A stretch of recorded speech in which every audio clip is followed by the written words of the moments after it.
Hello, welcome students. हम लोग chapter 2 पढ़ रहे थे। आज हम लोग फिर आगे पढ़ेंगे। कल हम लोग वाटर के बारे में पढ़ रहे थे। पृथ्वी को वाटर प्लेनेट बोला जाता है। इसके बाद आज हम लोग आगे बढ़ते हैं, इसमें क्या क्या देखना है। इसमें एक इंटरेस्टिंग फैक्ट आपको बताते हैं। क्या है,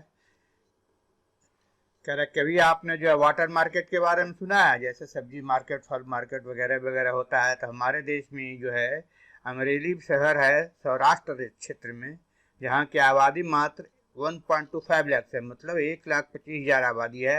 वहाँ का पूरा जनता जो है पानी खरीद कर पीते हैं। मतलब वो उनके लिए बगल वाले तालुक वगैरह में जो है गांव कस्बा में वहाँ से जाकर लोग जल खरीदते हैं। तो हमारे देश में ऐसा भी है कि पानी की कमी है और लोग पानी खरीद कर पीते हैं। अभी भी बड़े बड़े शहरों में देखते हैं हम लोग जो बोतल पानी का यूज करते हैं। कहीं कहीं जो है पानी सप्लाई घर में लोग 15-15 लीटर 20 लीटर का बोतल में करते हैं। तो पानी की कमी जो है हमारे देश में भी है बहुत। तो समस्या क्या है? प्रॉब्लम ऑफ वाटर अवेलेबिलिटी, क्या समस्या इसके में आ रहा है? There is scarcity of water in many region of the world. विश्व के बहुत सारे क्षेत्र ऐसे हैं जहाँ की पानी नहीं है, अवेलेबल है। कहाँ का नहीं है? अफ्रीका में नहीं है, वेस्ट एशिया में नहीं है, साउथ एशिया में नहीं है, पश्चिमी अमेरिका में नहीं है, मेक्सिको के जो है नॉर्थ वेस्ट इलाका वहाँ नहीं है, साउथ अमेरिका में नहीं है, और इंटायर ऑस्ट्रेलिया में भी जो है पानी का कमी है। जहाँ भी क्लाइमेटिक जोन है वहाँ पानी का जो है संभावना बहुत कम रहता है और सूखा पड़ने की ज़्यादा स्थिति वहाँ पे रहती है।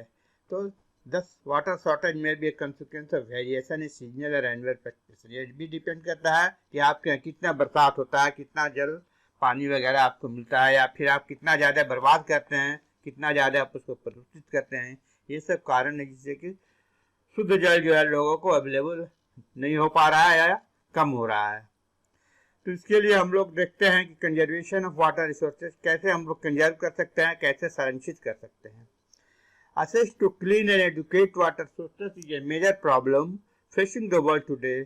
पूरे विश्व में जो है लोगों को जो है पर्याप्त मात्रा में स्वच्छ पानी मिले एक बहुत बड़ी समस्या है। पूरे विश्व के हर समुदाय लोग जो है इसको महसूस कर रहे हैं, फेस कर रहे हैं। States have to taken to conserve the dwindling resources. अब जो है लोगों के द्वारा जो है कुछ इसके लिए तरीका अपनाया जा रहा है, कदम उठाया जा रहा है। कैसे जो ये धीरे धीरे dwindling मतलब धीरे धीरे कम होना। तो जो कैसे धीरे धीरे जो संसाधन हमारा खत्म होता जा रहा है, इसके लिए क्या उपाय किया जाए, कैसे इस पर रोकथाम किया जाए। Even though water renewable resources, it over use and pollution make it unfit for use. हम लोग ये जानते हैं कि जल जो है पुनः नवीनीकरण करने योग्य का संसाधन है, लेकिन हम लोग इसको बहुत ज़्यादा उपयोग करते हैं, इसको हम लोग पॉल्यूट करते हैं, प्रदूषित करते हैं, जिससे कि ये हमारे उपयोग के लायक नहीं रहता है। Discharge of untreated or partially treated sewage, agriculture chemicals and industrial effluents in water bodies are major contaminants. प्रदूषित करने वाले कारक क्या हैं? जल कैसे प्रदूषित होता है, कैसे खराब होता है? उस पहला जो है हम लोग जो सीवेज जो है, नाला का पानी जो है बिना साफ किए हुए नदी में चला देता है, बहा दिया जाता है। खेती बाड़ी में हम लोग बहुत ज़्यादा जो है रसायन का उपयोग करते हैं, या फैक्ट्री वगैरह भी जो उनके यहाँ जो भी रासायनिक सामान होता है उसको सब पानी में डाल देता है, बहा देता है, नदी में दे दिया जाता है। इससे जो है पानी का जो हमारा स्रोत है वो पॉल्यूट हो जाता है, प्रदूषित हो जाता है। They pollute water with nitrate, metals and pesticide. तो पानी में क्या क्या पाया जाता है? नाइट्रेट पाया जाता है, धातु पाया जाता है और कीटनाशक वगैरह का हिस्सा पाया जाता है। बगल में एक फिगर है 2.8 जिसमें दिखा रहा है कि Jamuna is getting polluted due to sewage, industrial effluence and garbage. कूड़ा कचरा जो है नदी नाला का गंदा पानी वगैरह सब यमुना नदी में जा रहा है, और यमुना नदी जो है धीरे धीरे सूखते जा रही है। पूरा गंदगी इसमें हो गया, पूरा प्रदूषित हो गया यहाँ का जल। Most of this chemicals being non biodegradable. ये जो भी इसमें रसायन वगैरह मिलाया जाता है इसको जो है नहीं किया जा सकता। बायोडिग्रेडेबल क्या होता है बच्चों? ये होता है कि जो प्राकृतिक रूप से पूरा पृथ्वी में घुल मिल जाए। जो चीज़ जो है जो हानिकारक चीज़ है प्राकृतिक रूप से फिर से जो है प्रकृति में घुल मिल जाए उसको हम लोग बायोडिग्रेड बोलते हैं, लेकिन ये नन है, ये ऐसा इससे नहीं होता है। जो भी रसायन वगैरह आता है वो बायोडिग्रेड नहीं होता है। तो इससे क्या होता है, पानी के साथ साथ ये हमारे शरीर में आ जाता है और हमको बीमार कर देता है। Water pollution can be controlled by treating these effluents suitably before releasing them in water body. तो कैसे हम लोग पानी को प्रदूषित होने से बचा सकते हैं? ये पानी जो है, जो ऊपर हम लोग बताया गया है, इसको पहले साफ कर दिया जाए, तब फिर जो है नदी नाला जहाँ भी उसको नदी वगैरह में प्रोवाइड करना है, उससे पहले इसकी गंदगी को, कचरा को, इसके रासायनिक तत्व को हटा दिया जाए, तब उसमें इनको मिलाया जाए। एक उपाय है इसका। दूसरा है कि फॉरेस्ट एंड अदर वेजिटेशन को through the surface runoff and replenish underground water. हम लोग पहले पीछे पढ़ चुके हैं, जितना ज़्यादा से जंगल लगा दिया जाए, वनस्पति लगा दिया जाए, तो इससे क्या होता है, मिट्टी नहीं का क्षरण नहीं होता है। और इससे एक और फायदा है कि पानी का जो है लेवल, अंडरग्राउंड वाटर का लेवल बरकरार रहता है, बना हुआ रहता है, समाप्त नहीं होता है। एक दूसरा फैक्टर और कर रहा है, water harvesting is another method to save surface runoff. जिस तरह से खेती बाड़ी का सामान को हम लोग बचाते हैं, हार्वेस्ट करते हैं, उसी तरह से पानी का भी हार्वेस्टिंग होता है। अगर हम उसको ऐसा हार्वेस्टिंग कर सकते हैं, मेथड का उपयोग कर सकते हैं, तो हम अपने सरफेस का जो मिट्टी वगैरह है उसको बर्बाद होने से बचा सकते हैं। Water is use for irrigating fields. जल का उपयोग हम लोग खेती बाड़ी में करते हैं। The canal should be properly line to minimise losses by water space.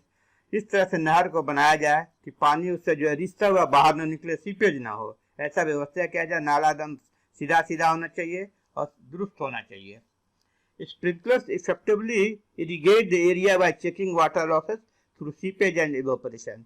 सबसे अच्छा उपाय है कि झरना के द्वारा जो है, देखो बगल में फिगर दिखा रहा है 2.9, स्प्रिंकलर के तरीके से जो इस तरह से जो अगर खेती बाड़ी को पटाया जाए तो पानी बर्बाद नहीं हो सकता है, पानी मिसयूज नहीं हो सकता है, और हम ज़्यादा से ज़्यादा दिन तक इसको उपयोग कर सकते हैं। और इसका सीपेज भी नहीं हो पाएगा, इवेपोरेशन भी नहीं हो पाएगा, अगर पानी वाष्पीकृत भी नहीं हो पाएगा, प्रकृति में नहीं जा पाएगा। In dry regions with high rates of evaporation, drip और trickle irrigation is very useful. जहाँ एकदम सूखा क्षेत्र है, रेगिस्तानी इलाका है, जहाँ बहुत ज़्यादा गर्मी पड़ती है, जहाँ इवेपोरेशन बहुत तेजी से होता है, वहाँ इस तरह का व्यवस्था से जो है खेती बाड़ी किया जा सकता है। ये बहुत अच्छा यूजफुल मेथड है।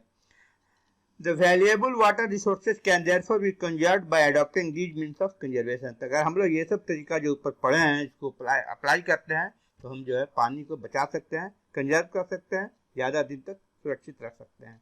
फिगर 2.9 में हम लोग देखें कैसे वाटर स्प्रिंकल के द्वारा जो है खेत को पानी दिया जा रहा है।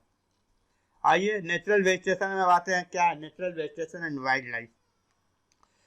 सम school children are visiting an exhibition on handicraft. समझ क्या हुआ, स्कूल के कुछ बच्चे लोग जो है एक एग्जीबिशन में गया, जहाँ के हाथ के द्वारा हस्तशिल्प वगैरह का वहाँ प्रदर्शनी लगा हुआ था। तो क्या बच्चे लोग वहाँ पे पाते हैं, the articles in the exhibition were collected from different parts of the country. ये जो एग्जीबिशन लगा था, देश के अलग अलग हिस्से से, अलग अलग भाग से, जो है अलग अलग राज्यों से लोग जो अपना अपना सामान बनाकर यहाँ से लाए थे, जो कि हैंडमेड था, सामान यहाँ पर लगाया गया था प्रदर्शनी में। मोना जो एक लड़की थी, picked up A bag and exclaimed. Mona एक बैग पसंद करती है और एकदम आश्चर्यचकित होकर बोलती है, this is a beautiful hand bag. आश्चर्यचकित होकर बोल रही है कि बहुत ही सुंदर हैंड बैग है। तो yes it is made from jute, the teacher said. जो टीचर उनके साथ गई थी मोना के साथ, वो कह रही है कि नहीं, हाँ ये जूट का बना हुआ है बैग है, ये बहुत सुंदर है। Do you see those baskets, lamp, sets and chairs.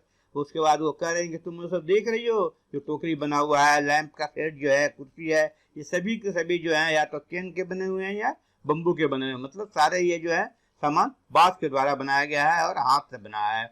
In the eastern and northern eastern humid regions of India bamboos grows in plenty. कह रहा है उत्तरी और पूर्वी और उत्तर पूर्व जो हमारा क्षेत्र है, अरुणाचल प्रदेश वगैरह, वहाँ पे मौसम जो है वो पूरा क्षेत्र जो है ह्यूमिड है, मतलब वो वहाँ पे आर्द्रता ज्यादा है, इससे बम्बू जो है बहुत ज्यादा होता है, बांस वहाँ पे ज्यादा उत्पन्न होता है। जैसी वह excited to see a silk scarf, और जैसी एक दूसरी थी लड़की, उसको जो सिल्क का स्कार्फ मिल गया, वो भी बहुत एकदम एक्साइटेड हो गई, कह रही सी दिस ब्यूटीफुल स्कार्फ, दिखा रही लोगों को कि देखो कितना सुंदर स्कार्फ है।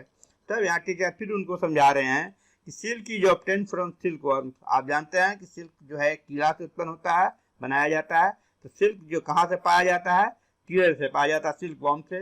That where breed on mulberry trees, वो जो है मलबेरी के ट्री पर जो है कीड़ा मिलता है हमको, वहां से जो सिल्क का उत्पादन होता है। The children understood that plant provide us with many different products that we use in our day to day life.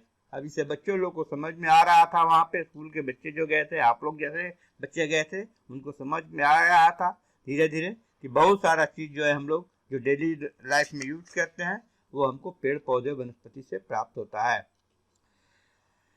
Natural vegetation and wildlife exist only in the narrow zone of contact between the lithosphere, hydrosphere and atmosphere that we call biosphere. चलिए बच्चे, अब यहाँ पर एक नया term आ गया है आपका लिथोस्फीयर. देखिए लिथोस्फीयर, लिथोस्फीयर किसको कहते हैं? लिथोस्फीयर है the layer of rock that forms outer part of the earth. अभी हम लोग सॉइल वाले जो देख रहे थे उससे फिगर बना हुआ था, उसी तरह से आप लोग देखिए कि जो रॉक जो है आउटर पार्ट का जो होता है उसको लिथोस्फीयर बोला जाता है. पत्थर का जो ऊपर वाला हिस्सा होता है उसको लिथोस्फीयर बोला जाता है. हाइड्रोस्फीयर एंड एटमोस्फीयर के बारे में तो आप परिचित हैं, दैट वी कॉल बायोस्फीयर. ये सभी को मिला के हम लोग बायोस्फीयर इनको कहते हैं. इसके बारे में भी आपको पता है. In the biosphere living beings are interrelated and interdependent. Biosphere में जो है सभी लोग जो भी जीव जंतु वगैरह है, जीवित चीज वगैरह सभी एक दूसरे से रिलेटेड है या एक दूसरे के ऊपर आश्रित है, इंटरडिपेंड है on each other for survival. जीवन के लिए एक दूसरे से मिले हुए हैं, रिलेटेड हैं या नहीं तो एक दूसरे पर डिपेंड है. This life supporting system is known as ecosystem. इसको हम लोग इकोसिस्टम बोलते हैं, पारिस्थितिक तंत्र बोलते हैं, इकोसिस्टम को बोला जाता है. Vegetation and wildlife are valuable resources.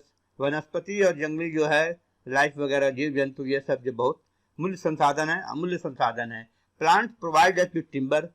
पेड़ पौधे सब लोग क्या पता है लकड़ी मिलता है, उससे जानवरों को भी छांव मिलता है. ऑक्सीजन के द्वारा जो हम लोग पाते हैं जो हम लोग सांस लेते हैं वो ऑक्सीजन हमको मिलता है. और protect soil to essential for growing crop. ये मिट्टी का भी क्षरण होने से बचाते हैं. जो हमको चाहिए खाने पीने का सामान इसमें हम लोग उपजाते हैं. एक्ट एज ए शेल्टर बेटी, हमको सुरक्षा ही प्रदान करते हैं. Help in storage of underground water. इससे जो है पानी का जो लेवल नीचे मेंटेन रहता है. और इसके अलावा हमको जो है फल मिलता है, नट मिलता है, latex, turpentine oil, gum, medicine plant. Also the paper that is so essential for study. Paper वगैरह मतलब बहुत सारा चीज जो जितना हम लोग डेली यूज करते हैं ये सभी सामान हमें जो है ये प्लांट वगैरह से प्राप्त होता है. There are innumerable use of plant and you can add some more. इसके अलावा बहुत सारा जो है असंख्य जो है उसका उपयोग है, सामान हमको मिलता है जो कि हम प्राप्त करते हैं पेड़ पौधों से, जंगल से. Wildlife includes animals, birds, insects as well as aquatic life forms. अब हम लोग आते हैं आगे, इसमें क्या देखते हैं जंगली जो है वाइल्ड लाइफ क्या, इसमें हम लोग क्या क्या आ सकता है, आता है. जानवर हो गया, एनिमल जीव जंतु, बर्ड पंछी आ गया, कीड़े मकोड़े आ गए. As well as aquatic life form, जो भी जो जल के नजदीक रहने वाले सब चीज हैं ये सब हम लोग वाइल्ड लाइफ में इसको काउंट किया जाता है. इससे हमको क्या मिलता है? They provide us milk. ये हमसे दूध मिलता है, मीट मिलता है, हाइट मिलता है, वुल मिलता है, मतलब मांस, चमड़ा, ऊन सब हम लोग जो इससे मिलता है. इंसेक्ट लाइक बीज प्रोवाइड अस हनी. कीट वगैरह से क्या है हमको जो है मधु मिलता है, मधुमक्खियों के द्वारा हम लोग मधु प्राप्त करते हैं. Help in pollination of flower.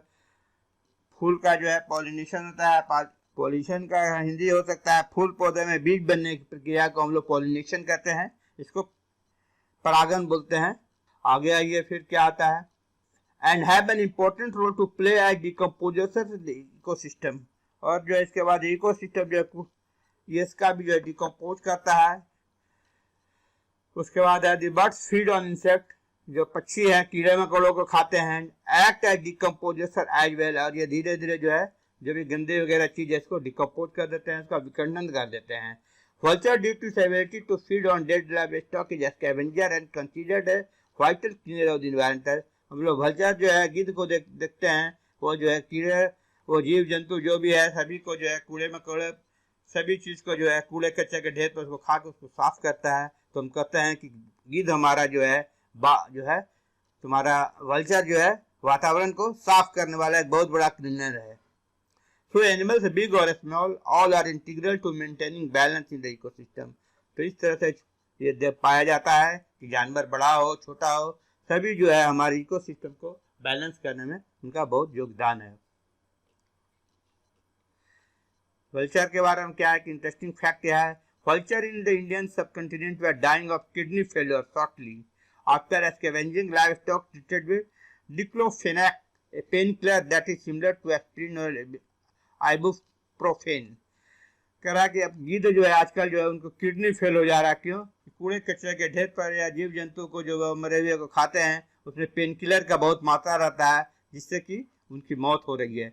Efforts are on the ban to drug for livestock use and breed vulture captivity. इसलिए प्रयास किया जा रहा है कि इस तरह का बैन जो है आइबुप्रोफेन वगैरह, एस्पिरिन वगैरह पर बैन लगा दिया जाए, और जो भी गिद्ध वगैरह है इसको जो है कैद करके, इसको कहीं संरक्षित करके जो इनका प्रजनन वगैरह कराया जाए, ताकि ये जीवित रहें और हमारा वातावरण जो है सुरक्षित रहे। चलो बच्चों, यहाँ तक हम लोग पढ़ते हैं, बाकी फिर कल पढ़ेंगे। कुछ आपको होमवर्क दिया जा रहा है, होमवर्क आप लोग को अभी बताते हैं क्या है होमवर्क। चलिए, कल के लिए आप लोग जो है होमवर्क लीजिए। क्या है होमवर्क? जहाँ तक अभी तक पढ़े हैं वहाँ तक पहला सवाल है, which is the most important natural resources? प्राकृतिक संसाधन क्या है? सबसे महत्वपूर्ण प्राकृतिक संसाधन क्या है? इसके बारे में आपको इस क्वेश्चन का जवाब देना है। Which areas are densely populated?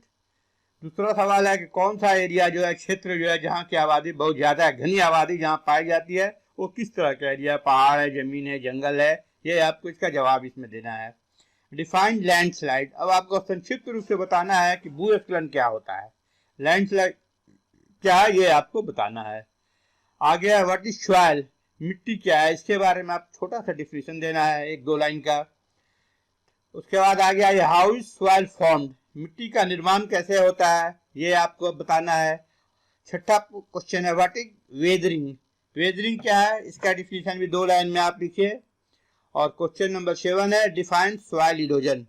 मिट्टी का जो है क्षरण कैसे होता है, इसके बारे में भी आप जवाब लिखें। ज्यादा बड़ा जवाब नहीं लिखना है, सभी क्वेश्चन शॉर्ट में लिखना है, बहुत ज्यादा बड़ा बड़ा नहीं लिखना है, 2 लाइन 3 लाइन में। एक सवाल थोड़ा हो सकता है ज्यादा हो जाए बड़ा, सॉइल फॉर्मेशन वाला जो है क्वेश्चन नंबर 5। बाकी तो मेरे ख्याल से 2 लाइन में काफी जवाब हो जाना। चलो ओके बच्चों, थैंक्स।